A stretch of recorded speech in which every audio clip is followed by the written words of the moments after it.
Hey everybody, and welcome back to Modo with Ellery. And in this episode, we're going to be looking at setting up some controls for our arcade system here. Just a real simple model that'll obviously be included with the files here. And what we're looking at doing is setting up a system so that we can control the screen and have it scroll without having to come over to some individual panels over here and dial in our settings that way. Essentially, it'll be stuff that's coming out of the texture locator for the screen itself. So let's jump right in and set this up. And what we're going to do is use channel links and channel halls so that we can actually have a selectable item in the screen that we click on, and once we click on it, we'll get a little pop-up of channel halls with some sliders for vertical and horizontal position. Now the idea here is this should slide down vertically. That's going to be most of the movement, with a little bit of left to right movement as we're kind of following this river. We're going to make a kind of a really basic river rafting game mock-up here inside of Modo. So in order to get control over this, let's hop over to the shader tree. And I'm going to scroll down here to the screen, which I've actually highlighted in green just so that even when it's folded up, it's a little easier to find. So let's open that up, and you can see that we have just a basic material. This is essentially luminous because we're getting the idea of it being these little bulbs that are lighting up, and that's what's that's the screen pixels. So if you want to find out how to do these screen pixels, you can go back and check an earlier episode where we actually set this up so that we can get a pixelized look on pretty much any image that you drop in here. In this case, I've got a pretty simple one that works fairly well with this pixelized look, but we won't talk about that today. So we've got that basic material. We've got a gradient to kind of spike our luminous amount towards the front, so that we get the feeling that the light kind of falls off around the edges. That way we can get a little bit of reflectivity and that kind of thing. And then we have our backdrop scroll, which is an image here, and you can see it's just essentially a really long image that right now what we're looking at is kind of this chunk right here in the center of it. And what we want to do is see the screen essentially scroll up along through the length here, and then just kind of, like I said, move back and forth a little bit to follow the river. All right, so in order to do that, let's hop over to this here, and let's go to the texture locator, and you can see that the texture locator is set up to a UV map, and the UV map is essentially each one of these little dots scaled down to be really small and then filling up the UV space evenly. All right, so if we UV map the entire thing evenly, here, let's fold up our transform. So right now I've got it set to 0.5 horizontal wrap and then 0.125 vertical wrap. So if I set those back to 1 and 1, you'll see what we get is basically the entire image squished onto the screen here.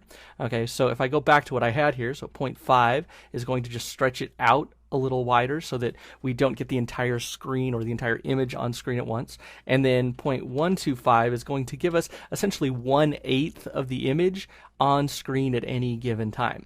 Okay, so if we want to actually animate the position of this, it's relatively simple. We can go over here to the use clip UDIM, and we want to uncheck that so that we get control over the U and V offsets. And so if I just take and scroll this, you can see that we can get the screen to move. So if I go back to negative, I think it's about 0.4.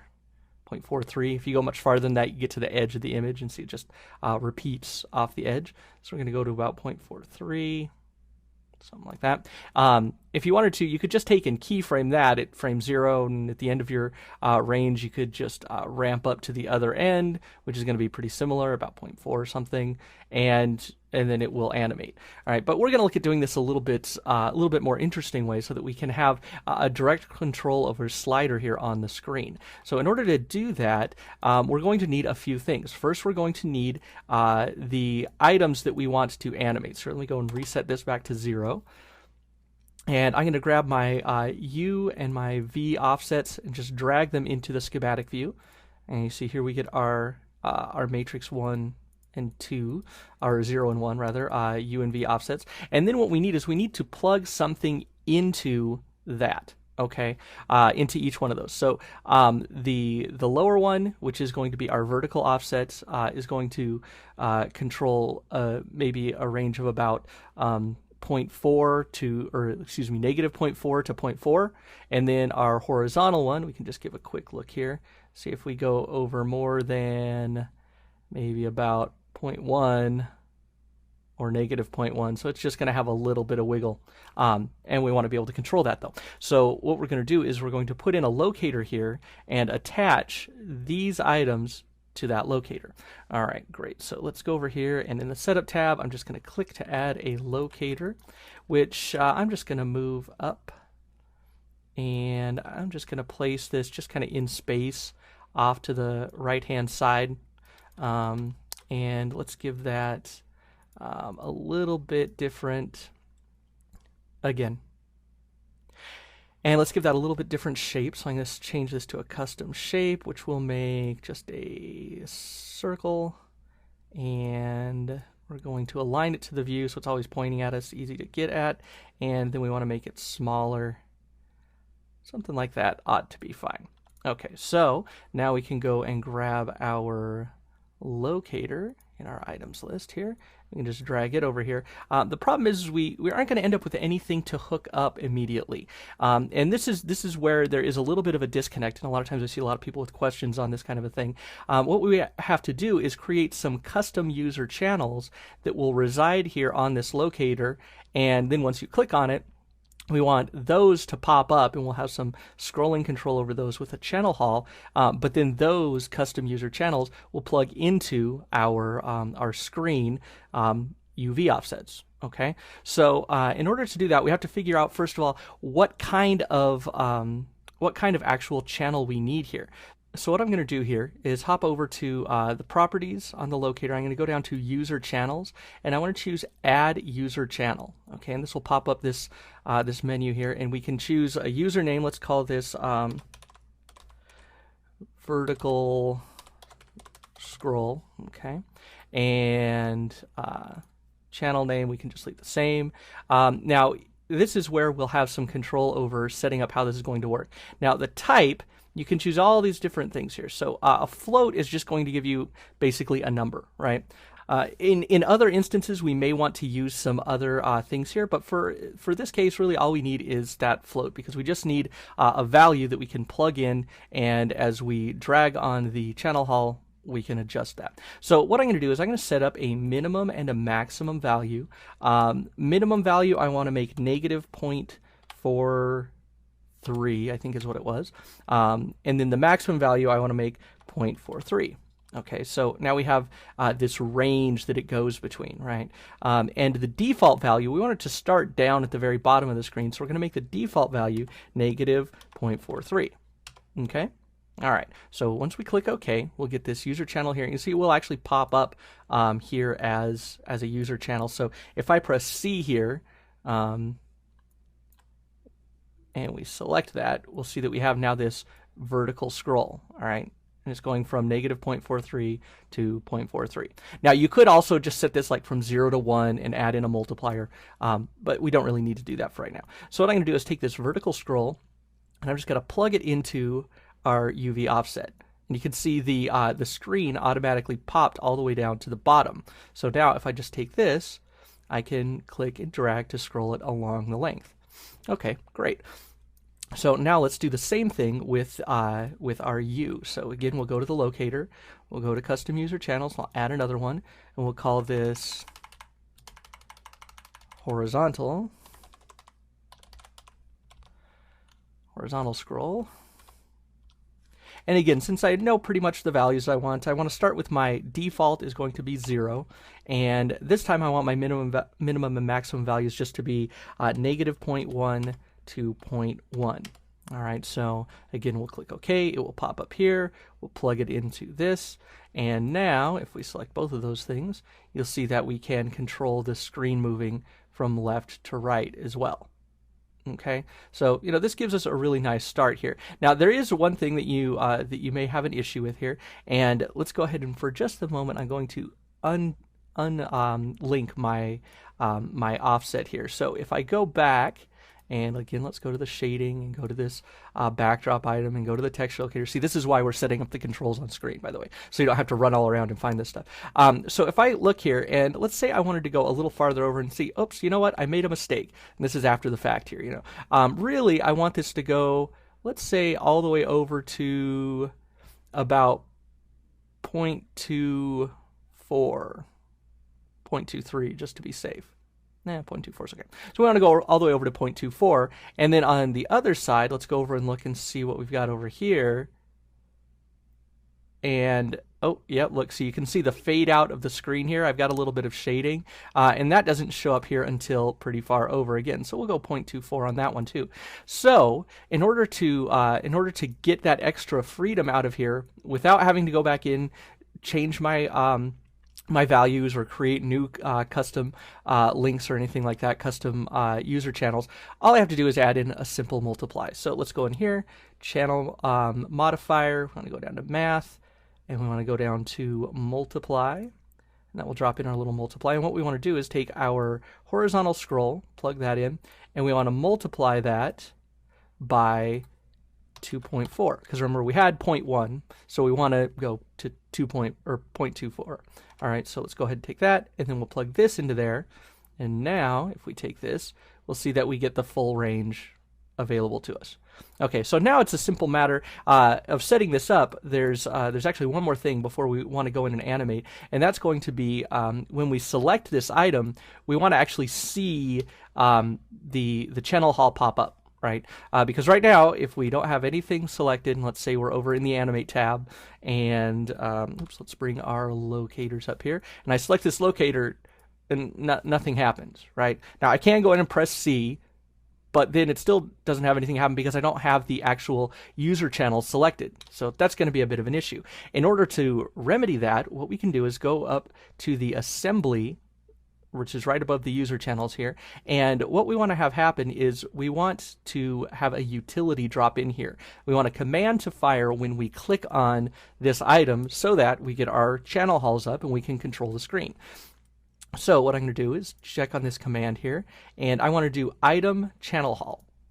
And now when we select it, it's going to pull up any of the custom channels that we've already created, and those will just pop in here. They will be a part of this channel hall. So now if I drop my tool, select whatever, come back here, say okay, I want to animate the screen, boom, we've got it set, and now we're ready to set up our animation. Okay, so now this is a fairly simple affair of, let's say I want to start down here, and let's see, we'll have to actually, to set this up initially, we'll have to go over to our locator, and we'll have to go to these user channels, and we'll have to set up animation on both of these. So I want to set up an initial kind of point, and now we can set up our scrolling here. So let's go from there down on the last frame. I'm just going to start by scrolling it all the way up. I'm going to make this fairly simple. So now you can see as I drag this, the timeline, we've got this animation. Okay. Now, if we want this to be a little bit more linear, we could do that. I'm going to leave it with the ease in and ease out. I think that's fine. And now what I'm going to do is I'm going to set up some horizontal values. So let's say I want to start here with kind of let's put just this part of the river in view, as if our little river boat would go through there, right? And then I'm just going to kind of move down through the animation. And let's say by the time we get over here, I want to pull it over there a little bit. And then when we get up here, let's say we want to go over here. And then I can just kind of play this back and check. Yep, that works. And when we get up to here, I want to have the option of, maybe going into this little outlet there so we can go around this island. I don't know, maybe there'll be a power up there or something. And then we'll go down here where we'll go a little bit more back towards center and up to here. Let's say we want to kind of force off to this side. And then once we get up to here, I want it similar, but a few frames later, I want to center it back up. And then it ends up on center. So there you go. So now I can actually just go ahead and play this back, and we can watch this in real time on the screen. Now, one of the cool things about animating with UV positions is it shows up in OpenGL really easily. Okay, so that's pretty cool. All right, so I could go and switch and adjust things as much as I wanted to, but I'm not going to really worry about setting up any more on the animation. That's not really the point of this tutorial. What I wanted to do though is I want to set up one extra layer here. So let's go ahead and stop our playback. We're going to go back to the beginning. And let's go back to our shader tree here. And inside this screen, what I want to do is add another layer. So I'm going to add a layer, image map, and I want to use my clip browser because in here I also have a lovely little super low resolution boat.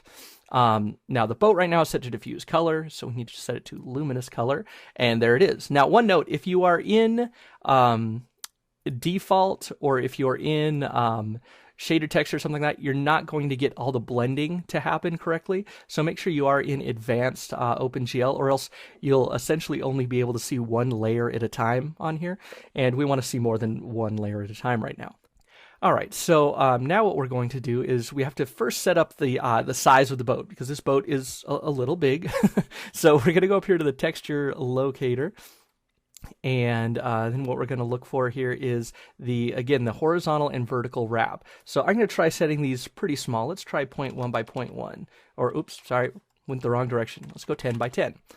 Okay, now this boat is nice and small now, but now it's going all over the place. So I've got to make sure I set my horizontal and vertical to reset so we don't get any extra versions of the boat. That's probably a little bit small, and it's also stretched, I can see. So it's stretched vertically too much. So I'm going to set this to maybe 4 and 8, or maybe I did that backwards, sorry. 4 and 8, there we go. So now we have a nice little boat here. Again, I'm going to uncheck the use clip udim, and now you can see we could move the boat around. So let's say that this game, let's move the boat down here. Let's say that in this game you don't get to move the boat forward and back on screen. It's going to stay at the bottom of the screen, and we're just going to have control over the left and right. Okay, so we're going to set up an extra channel here so that we can get control over that. So let's go over to our settings here again, and what I want to do is I want to take this U tile offset, and I want to just drag and drop it into here, right? And then what I'm going to do is add in another setting here that will allow me to control the movement of the boat. So I'm going to do this in just kind of a relatively quick way. What I'm going to do is add a user channel. I'm going to call this boat control. Okay, I'm going to make it a float still, and I'm going to use minimum and maximums of -1 and 1, and then we'll just plan on adding in a multiply node so that we can control, how much this actually is going to move. So let's go ahead and click OK. That drops in there, and now I'm going to add in a multiply node, and we're going to start just by putting this at 1, so we can plug in our boat control here. We can plug this into our matrix offset, and now we can see if we go over -1 to 1, that's actually not too far off. I'd say maybe we want to give it just a little bit of extra movement here. So what I'm going to do is, with this over at the maximum value, I'm going to go over to my basic math node here, and I can just drag this up until the boat gets where I want it on screen. Let's give it maybe 1.5. I don't want it to get too close to the edge of the screen, but a little closer would be nice. So now when we click back here, we've got our boat going like this, and that works. Now one thing that I'm noticing here as I do this is, with this on the left hand side, the boat's on the right hand side of the screen, and vice versa, and I don't want that to throw me off while I'm animating. So what I'm going to do here is I'm going to go back to my basic math node, and I'm going to change this 1.5 just to -1.5, and then it will put the boat on the proper side of the screen. So now I have all this control over that. Okay, so now let's go ahead and drop the tool, reset everything, and now if I select this item here, you can see now I have all of my individual pieces. Okay, now if I want to set up animation on this, again, the same kind of thing that I've done before, I just go down to user channels, make sure that at frame 0 here I have the boat control keyframed, so that now as I scrub through the timeline, I can actually keyframe this. So let's say we go through here, maybe right here I'd have the boat start to come over, and then here we'll put it over into the middle so it doesn't crash. And then we'll go here, we'll just kind of center it up in the screen.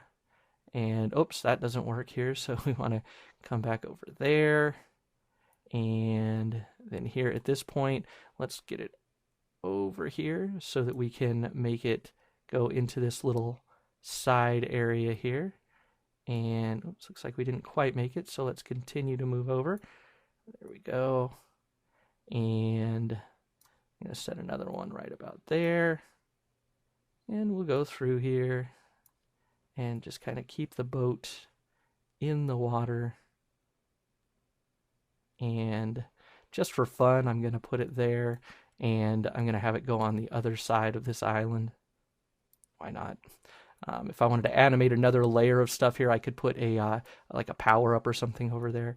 We're not going to worry about that at the moment, but really essentially all of the same techniques would apply here for doing the rest of this stuff. So let's put the boat a little bit back towards center. Oops, over here a little bit more. And then there we're good. Here we need to come over a little. There we need to go over that way a little. And still a little bit more.